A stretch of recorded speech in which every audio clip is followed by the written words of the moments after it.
Има хора, които нагледно ни показват как чрез работа и сърце неща като разстояние, граници и политика изобщо не съществуват. За музикалния свят тя остава Саломе на Саломеите. Жената с 100 лица. Стълбът на Виенската щатсопера. Българката, която възроди Метрополитън опера в Ню Йорк. Момичето, което взриви Ковент Гарден в Лондон. Въпреки световната си слава, Люба Велич никога не забравя корените си и до последните си дни остава българка, страдаща и обичаща България до полуда. Има ли хора, които знаят за нея и са имали честта да я срещнат? Отиваме в Народно читалище Люба Велич, село Славяново.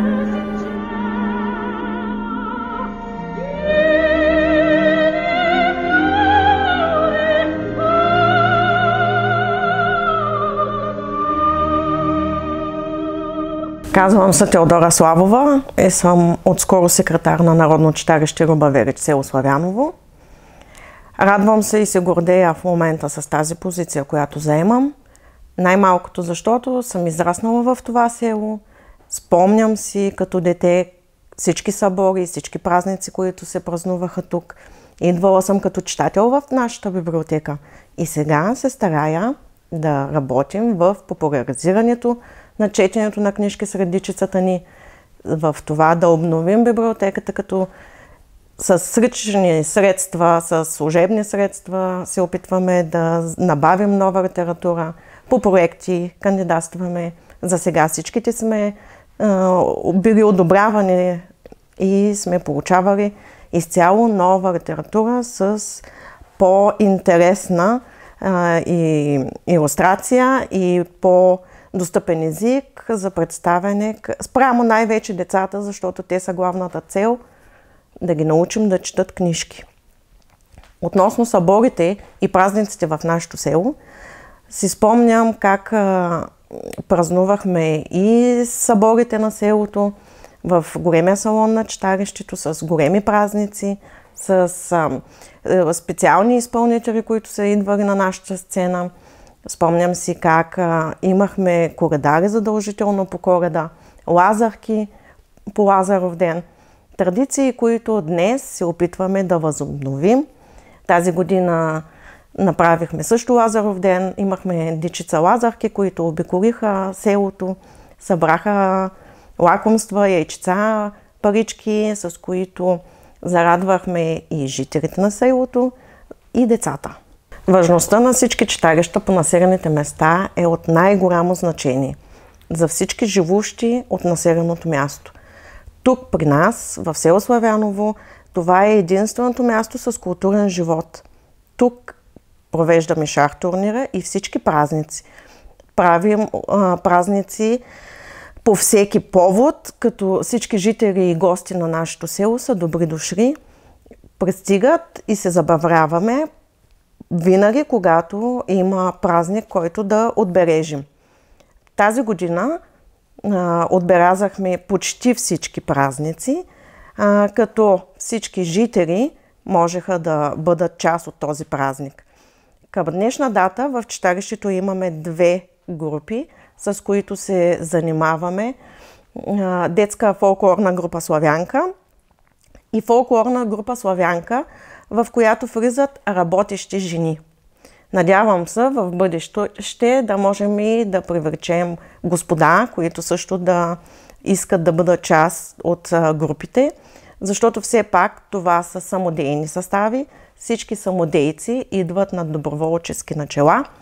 Тук са за да се забавляваме и да представяме селото и нашето читалище. Благодаря на всеки един жител, който осъзнава важността да съществува това читалище. Без всеки един от тях читалището нямаше как да просъществува. Ако няма самодеен състав, ако няма самодейци, които да идват и сами да имат това желание да работим заедно, няма как да се случи този живот, който днес има в нашето читалище. Затова ние с цялото ръководство и предполагам с помощта на дарителите и спонсорите ни и с живущите в село Славяново ще продължаваме да се стараем и да работим към по-светлото бъдеще на нашето читалище. Нашият пример е Люба Велич, израснала от село Славяново, родена тук и стигнала до световната сцена. Това е пример за подражание. Пример на личност, която с упоритост, с трудолюбивие, с борбеност е достигнала до най-високия връх в кариерата. Това е целта на всеки един от нас. Да се трудим, да не се отказваме и да се борим, за да постигнем целта, за да има смисъл от всичко, което се прави, за да има смисъл за всеки един от нас в живота му, за да има цел, към която да се върви. Това е упоритостта. Без нея няма как да се постигнат върховете. Люба Велич е най-големия пример за нас, за нашето общество, за нашето село, в което дори и едно момиче, родено на село, може да стигне до най-високия връх, може да покори световните сцени, може да прослави България, може да прослави родното си място. Така че всички можем да се гордеем и да последваме нейния пример.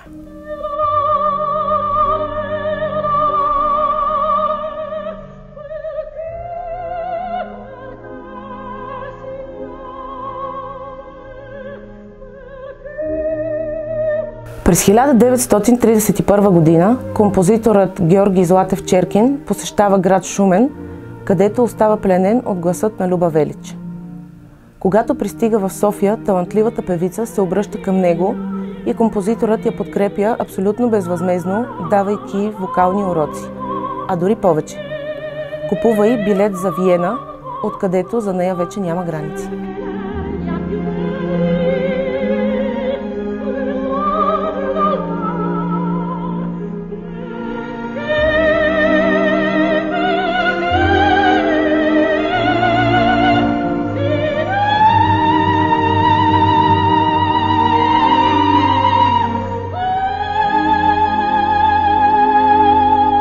Аз съм Георги Черкин и съм пианист и композитор и съм внук на известния наш вокален педагог и композитор Георги Златев Черкин. От съвсем малък свиря на пиано и също така и композирам. Завършил съм нашето музикално училище при Антонина Бонева, след което специализирах в Италия при Серджо Претикароли. Също така съм учил в Австрия, в Моцартелма при Карл Хайнц Кемерлинг и разбира се в нашата музикална академия при професор Атанас Куртев. Свирил съм многократно с симфонични оркестри в целия свят. За мен това е, може би, най-голямото удоволствие човек да свири с симфоничен оркестър. След което вече започнах и да композирам. Направих голям брой аранжименти на известни произведения, като Лунна соната на Бетовен, Годишни времена от Чайковски за пиано и оркестър. Напоследък отделих голямо внимание вече върху композирането и написах моя галактически концерт за пиано оркестър, който имаше премиера в зала България. Дядо ми, композитора Георги Златев Черкин, още като млад е заминал да учи във Виена при професор Лилхамер. Той е забелязал неговия талант като тенор и му е помогнал тогава в следването. Тогава дядо ми е записал също така и композиция и е завършил тамошната консерватория не само с пеене, но също така и с композиция, след което е станал дори асистент на професор Лилхамер. Той се завърна в България и започнал да преподава пеене в нашата консерватория и междувременно още в самото начало е забелязал таланта на Люба Велич. Той също се бил на едно посещение в Шумен, чул е как пее и веднага е предложил да дойде в София да учи при него. Доколкото знам, семейството на Люба Велич не е било много заинтригувано от музиката, дори не са искали едва ли не тя да се занимава с пеене. Считали са го за нещо не кой знае какво. Тогава, нали, въжава българската приказка "Музикант къща не храни".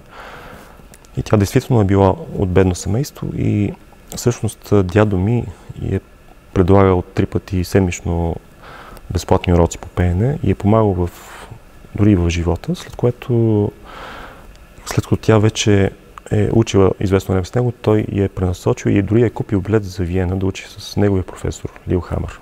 който е бил изключително впечатлен от нейния талант. И така става, че тя в крайна сметка завършва тамошната академия за много по-кратко време, отколкото се учи. Доколкото знаме, взела 3 години за една, след което е завършила с огромен успех. И лек по лека забелязва таланта и множество така институции. И тя пее на премиерата на Саломе от Рихард Штраус в Щатсопер в Виена. И дори самия композитор е бил там и той е бил невероятно впечатлен от нейния глас и е казал: аз не знаех, че пише толкова хубава музика. Благодарение на вашия глас разбрах колко е красива музиката ми. Ако Орфей е бил гениален певец, то вие очевидно сте неговата дъщеря. И оттам на другия ден всички медии гръмат с тези послания и това, което е казал Рихард Штраус за нея, и това още повече помага за кариерата. Впоследствие тя заминава за Америка, където прави невероятна кариера, действително. Дори в Метрополитен опера тя била постоянен гост и така се е случило, че световно известна Мария Калас не е имала шанс да се изявява там, тъй като са предпочели гласът на Люба Велич.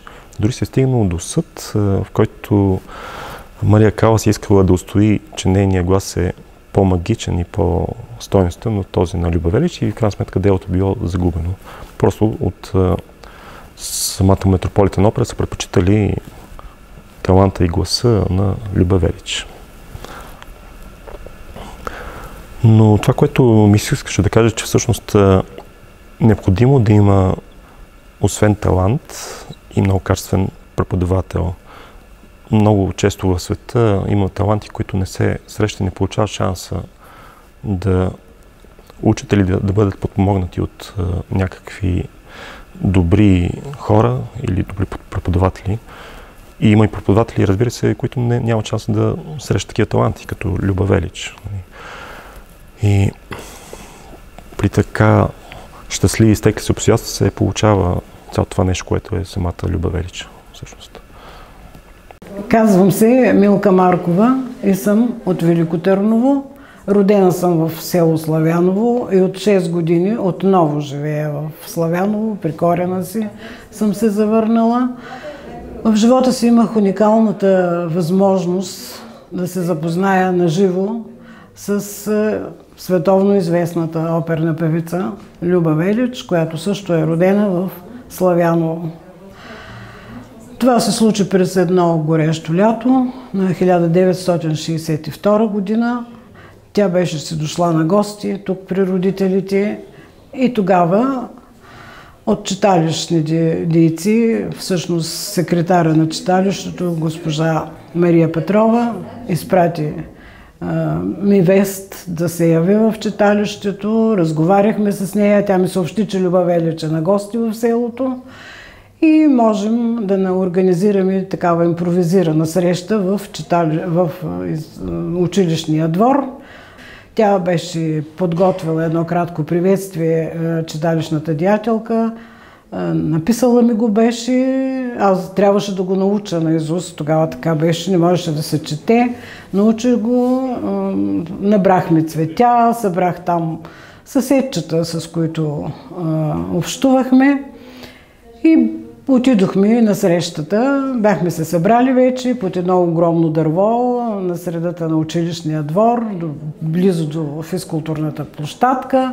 Беше много приятно, сенчесто, наоколо зеленина. Люба Велич беше дошла с свекарите си тогава на гости в Славяново и тя пристигна. Тогава нямаше с какво да дойде, пристигнаха пеш, което никак не е близко до училището, но бяха много очаровани от зеленината, от всичко наоколо. Срещнахме се, ръкувахме се, седнахме, заговорихме. Нали, жената от читалището водеше срещата. Децата бяхме на върха на щастието си, да видиш такава известна жена и да си близко до нея, да я докоснеш с една дума. И започнахме разговор, къде, какво е. какво прави сега, какви са и ролите, коя роля е любима, естествено тя като всички големи изпълнители казват, че няма любима роля, всичките й роли са еднакво обичани от нея. Единственият спомен, за мен е останал спомен от това, което тя ни разказа, беше за първия гастрол на Гяуров, нашия оперен певец, известен също в света, в Виенската опера. Люба Велич много е била уважавана, обичана от виенчани, тя там живееше, виенчани, там живееше тогава, пък и мисля, че до края на живота си е живяла там. Тя разказва, че когато е била мисля, че Борис Годунов, но не съм сигурна коя опера е била, Гяуров след края на представлението, нали, излизат артистите да се поклонят, залата мълчи, никой не реагира. И тогава тя казва, аз скачам, тя изглеждаше такава, но наистина е била такава, после разбрах, темпераментна жена. Тя беше, в скоби казвам, само тя беше така едра жена, красива, много така вълнуващо говореше, много темпераментна, с огнено-червена коса. И казва, аз скочих тогава в права и започнах да ръкопляскам бурно и да викам браво, браво, Гяуров, България, България. Дори настръхва в момента, като говоря. И тогава вика, полека публиката стана на крака, обърнаха се към моята ложа, започнаха тихичко първо да ръкопляскат на мен, после се обърнаха към сцената, Гяуров стоеше без да помръдва и тогава вече започнаха аплодисментите към него и дълго време го аплодираха. И така, на вече следващите гастроли, Каба Иванска и в момента не се сещам, Гена Димитрова, всички наши известни оперни певци, които са гостували във Виенската опера. Тя казваше, аз за всеки първи гастрол на нашите известни оперни певци съм канила винаги някакъв от първенците, някой повече стоящ от първенците на Виена, кмет или там каквато е службата, които присъстваха. В моята ложа ги канях и публиката знаеше, че щом има някой от тези хора при мен в ложата, значи вероятно ще бъде представен нов, неизвестен досега български оперен певец и винаги с много голяма радост, благодарност бяха аплодирани нашите певци. И това си спомням само от самата ни среща. Да, и накрая трябваше аз да я приветствам, да й благодаря. Казах си там написаното, което бях запомнила. Поднесох и букета и тогава, докато се усетя с последните си думи и връчването на букета, не усетих как потънах в нейните прегръдки. Ама аз 12 годишно момиченце и тя такава голяма жена, едра и ме прегръща в прегръдките си, просто потъвам в нейните прегръдки. Ами от разказа за Люба Велич, всъщност като патрон на нашето читалище, можем да помислим за значението на читалищата въобще, не само в Славяново, като носители на знанието, като място, където хората се срещат, където се обменят мнения, където може все още да се научи нещо, където може културата да се развие с останали хора, останали по места хора, които имат какво да кажат, какво да дадат на обществото. Читалищата никога не са били излишни до сега. Предполагам, че няма и да бъдат излишни, защото носят в себе си културата всъщност. Културата, знанията.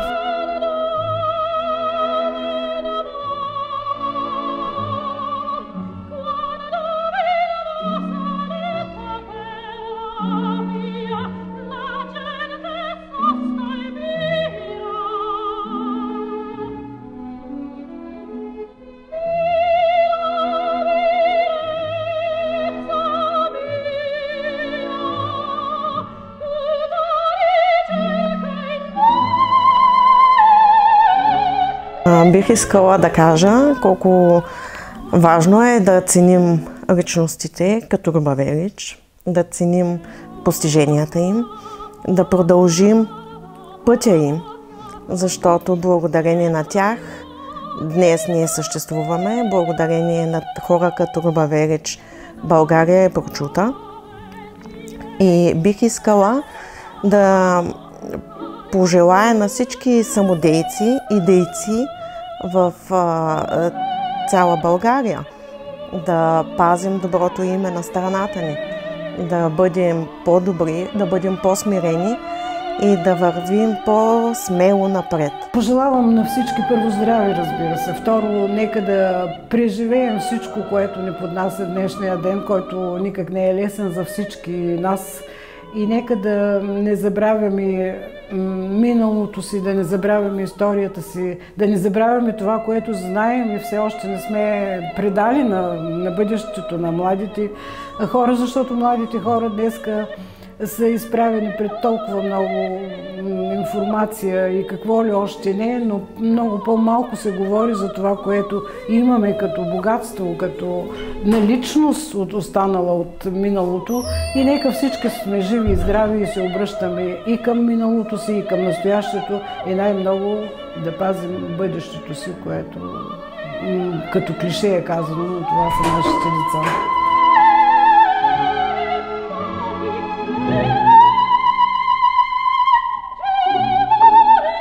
Много е важно да бъдем добри и то не в приказки, а в действия, защото добрият пример, който даваме чрез постъпките си, е способен да вдъхнови другите да направят същото. Защото хората много лесно се палят, някой причинява нещо лошо и те, аз сега ще върна по същия начин.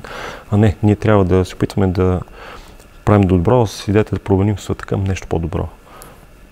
И за това е много важно да ние самите ще се почувстваме много по-добре, когато правим нещо добро. Защото тогава цялото това нещо е в името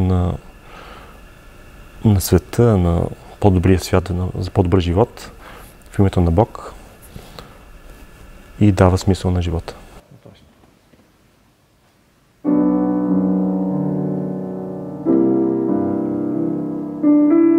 Винаги ще е трудно да откриеш истинския смисъл в живота, да надмогнеш себе си и да откриеш онова изкуство, което ще поиска от теб всичко, но ще промени и усмихне милиони. В нашето си време е изключително важно всеки да опита да израсне и да запази добрия пример, защото това има значение както за миналото, така и за бъдещето.